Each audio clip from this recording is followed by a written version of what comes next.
काल माननीय सर्वोच्च न्यायालयाने आम आदमी पार्टीचे राष्ट्रीय संयोजक माननीय अरविंदजी केजरीवाल साहेब यांना जामीन दिला। त्या जामीन दिल्याबद्दल आम्ही जळगाव टीमच्या वतीने आज रोजी या ठिकाणी आनंदोत्सव साजरा करीत आहोत।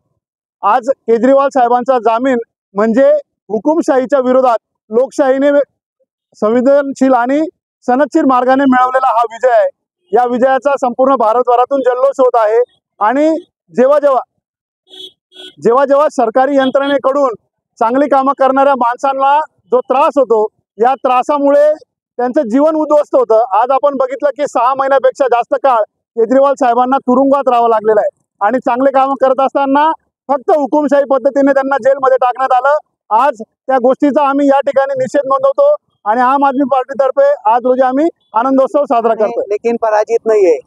या धर्तीवर मेहरबान कोर्टाने जे काही केजरीवाल साहेबांना जामीन केलेला आहे, जामीन दिलेला आहे, त्या संदर्भात आम्ही आनंदोत्सव साजरा करत आहे।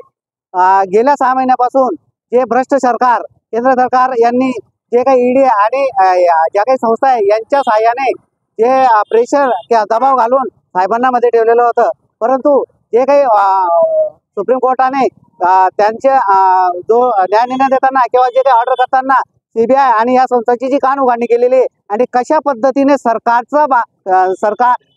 सरकारची बाजू घेऊन त्यांनी साहेबांवर म्हणजे दबाव आणून हे जे काही खोट्या प्रकारचे कृत्य केलेलं आहे ते निदर्शनास आलेलं आहे। त्यामुळे अखेरीस माननीय नामदार सर्वोच्च न्यायालयाने या मुजोर सरकारचा जो काय केजरीवाल साहेबांवरती घाट घातलेला होता तो थांबवला आणि केजरीवाल साहेबांना काल जामीन दिला।